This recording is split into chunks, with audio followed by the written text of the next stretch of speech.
এই হচ্ছে বাংলা বিহার উড়িষ্যার শেরশাহ নবাব সিরাজউদ্দৌলা। উর্দুতে নাম লেখা আছে। হ্যাঁ, ইনি অনেক লম্বা ছিল, বাড়ি থেকে কেটে টুকরো টুকরো করে বাড়ি থেকে সেলাই করে গোটা মুর্শিদাবাদ ঘুরিয়েছিল, এখানে এনে কবর দিয়েছে।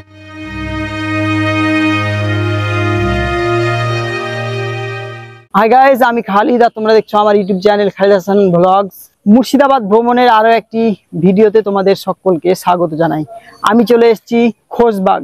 এই খোশবাগটি হচ্ছে ভাগীরথী নদীর পশ্চিম প্রান্তে অবস্থিত। এখানে শুয়ে আছে এক সময়ের বাংলা বিহার উড়িষ্যার নবাব সিরাজউদ্দৌলা। নির্মাণ করেছিল 1740 খ্রিস্টাব্দে। তখন এটা পুরো গোলাপের বাগান ছিল, ফুলের বাগান। এখানে 108 রকমের গোলাপের চাষ করতো নবাব আলীবর্দী। আর এই জায়গাটার নাম রেখেছিল খুশবু বাগ, কিন্তু পরবর্তী সরকার নেওয়ার পরে জায়গাটার নাম উল্লেখ করে রেখেছে খোশবাগ। তো এই খোশবাগে এক বছরের মধ্যে 34 জনের কবর হয়েছিল। 1756 থেকে 57-র মধ্যে 34 জনের মধ্যে 32 জনকে হত্যা করা হয়েছিল, আর 2 জন নর্মালে মারা গিয়েছিল। জুতোটা আমরা খুলবো না, সাইড দিয়ে চলে যাবো। হ্যাঁ, চলে আসো। সামনে ওখানে চাতালে ছোট বড় মিলে 17 জনের কবর আছে। ওনারা সব সিরাজউদ্দৌলার আত্মীয় স্বজন। ওনাদের বাড়ি ছিল কিছু বিহারে, কিছু ছিল ঢাকায়। ওনাদেরকে নেমন্তন্ন করে ডেকে নিয়ে এসে সব কটাকে খাবারের সঙ্গে বিষ খাইয়ে মেরে দিয়েছিল এই 17 জনকে। এই 17 জনের মধ্যে ইতিহাসে এখানে কারোর নাম পাওয়া যায়নি। যেদিনকে ডেকে নিয়ে এসেছিল সেই দিনই হত্যা করেছিল ওনাদেরকে। এই 17 জনের মধ্যে ইতিহাসে কারোর নাম পাওয়া যায়নি। এই যে উঁচু দুটো বয়স্ক মৌলবী ছিল, এই কারণে এনাদের কবরটা উঁচু করে দিয়েছিল সম্মান জানিয়ে, মেরে টেরে আবার সম্মান জানিয়েছিল। আমার একটা কোশ্চেন, বলো যে 17 জনকে একসঙ্গে মেরে দিয়েছিল, তো সবার মানে সমাধিগুলো এক হওয়া দরকার ছিল। একভাবে দেয়নি, কেননা সিস্টেম আছে। যে যেরকম ব্যক্তি ছিল তাকে সেরকম ভাবে কবর দিয়েছিল। হ্যাঁ, বড় ছোট ভাবে যে যেরকম মানুষ ছিল তাকে সেরকম ভাবে কবরগুলো দেওয়া হয়েছে। ঠিক আছে। কালো দুটো দেখতে পাচ্ছ? ওই দুটো না মহিলা ছিল 17 জনের মাঝে। ওনাদের কবর দিয়ে উর্দুতে আর আরবিতে দোয়া লিখে দিয়েছিল। ওটা উর্দুতে লেখা আছে, এটা আরবিতে লেখা আছে। এই যে বাচ্চা ছেলেটা আছে, বাচ্চা ছেলেটা ওর মা নিয়ে এসেছিল কোলে করে, বাচ্চাটাকেও মেরে দিয়েছিল। এই মানুষটা হচ্ছে মহিলার হাজবেন্ড। তার জন্য এনার পায়ের নিচে ওনার স্ত্রীর কবর দিয়েছে। তার জন্য এনার কবরটা একটু ডিজাইন করে দিয়েছিল। এগুলা এক টাইমে নাম লেখা ছিল, সেগুলো নষ্ট হয়ে যাওয়ার পর থেকে ওই পরপুরুষ হয়ে গাইড করতে করতে চলে আসছে। প্রতিটা জায়গায় নাম লেখা ছিল এক টাইম। প্রথমেরটা নবাব সিরাজউদ্দৌলার নানিমা। কোনটা? ওই প্রথমেরটা সারফুন্নেসা বেগম। ওনার নাম হচ্ছে সারফুন্নেসা বেগম। হ্যাঁ, এই সারফুন্নেসা বেগমের কোনো ছেলে ছিল না, 3টে মেয়ে ছিল। 3টে মেয়ের মধ্যে এখানে ওনার 2টো মেয়ের কবর আছে, পাশাপাশি 2 বোন এখানে। এই পাশেটা নবাব সিরাজউদ্দৌলার বড় মাসি ঘাসিটি বেগম, যার নাম ওপর মতিঝিল তৈরি। ইনি ইংরেজদের সঙ্গে মিলে সিরাজউদ্দৌলার বিরুদ্ধে ষড়যন্ত্র করেছিল। পাশেটা সিরাজউদ্দৌলার মা আমিনা বেগম, আলীবর্দীর ছোট মেয়ে।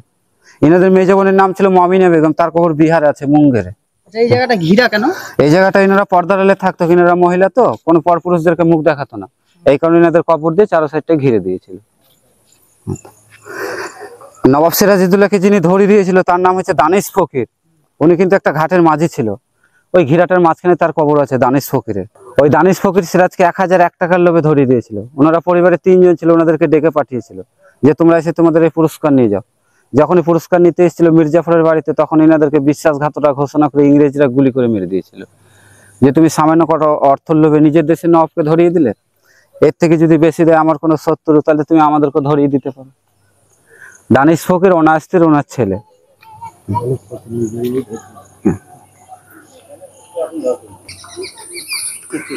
এখানে 3টে কবর আছে, 3টে হচ্ছে বডিগার্ডদের কবর। মিডল একটা সিরাজউদ্দৌলার বডিগার্ড, তার নাম হচ্ছে উপায় নেই গোলাম হোসেন। আর এই পাশে এই পাশে আব্দুল হোসেন, আর ও পাশে সাবদুল হোসেন, 2 ভাই হাফসি খোঁজা। ওনারা ছিল লুৎফান্নেসার বডিগার্ড। মেয়েদেরকে হয়তো ছেলে দিত না, খোঁজা দিত। ওনারা 2 ভাই খোঁজা ছিল তখন।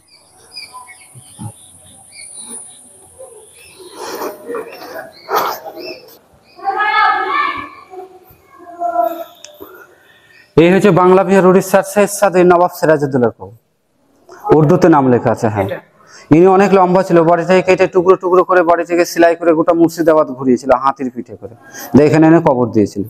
ইনি মারা যাওয়ার আগে বলেছিল যে তোমরা আমাকে যেখানে মারো বা যেখানে হত্যা করো, আমার কবর যেন আমার নানার পাশে হয়। এই কারণে ইংরেজরা ওনার নানার পাশে দিয়ে গেছিল। ওই পাশেটা ওনার নানা নবাব আলীবর্দী। যাবো ওইদিকে, আমরা আগে এদিকটা দেখে নেই। ওটা সিরাজউদ্দৌলার পালিত ভাই, তাকে নিজের ভাইয়ের রকম ভালোবাসতো। নাম হচ্ছে মির্জা মেহেদি। আর ইনার পায়ের নিচে ওনার স্ত্রী লুৎফান্নেসা। পাগল হয়ে মারা গেছিল। ইনি হিন্দুর মেয়ে ছিল, নাম ছিল রাজকুমারী। আলীবর্দী সিরাজউদ্দৌলার বাড়ির কাজের মেয়ে ছিল। নবাব সিরাজউদ্দৌলার বাড়ির কাজের মেয়েকে বিয়ে করেছিল। পাশেরটা সিরাজউদ্দৌলার গুপ্তচর, নাম হচ্ছে আলিয়া, ভালো নাম ছিল মাধবী। ইংরেজদের কাছ থেকে গুপ্ত খবর এনে সিরাজকে দিত। আসো, সর্বপ্রথম কবর এই খোশবাগের নবাব আলীবর্দী।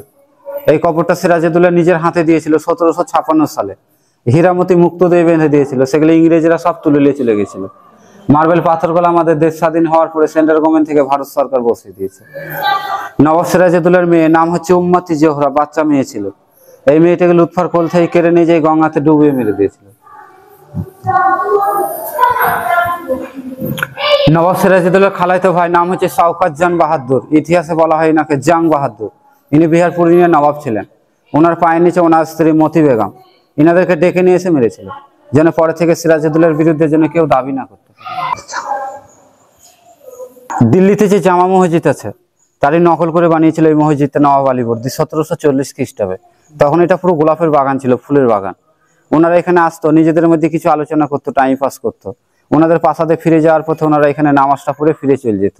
সামনে চৌবাচ্চা জল রাখতো, উজু করে নামাজটা পড়তে বসতো। আর এখান থেকে পেছনে ঘুরে তাকাও, স্টেট দেখতে পারবা। গঙ্গার ওপরে মতিঝিল আছে, মতিঝিল দেখা যেত নবাবী আমলে, কিন্তু এখন বাড়ি ঘর গাছগাছালি হয়ে গেছে বলে ওপারটা দেখা যায় না। আজকে খোশবাগে বেশ ভিড় আছে। আমার সম্পূর্ণ সবার কবরগুলো দেখা সম্পূর্ণ হলো। এবার আমি বাইরে যাব। তো ভিডিওটা এখানে শেষ করছি, দেখা হচ্ছে পরের ভিডিওতে।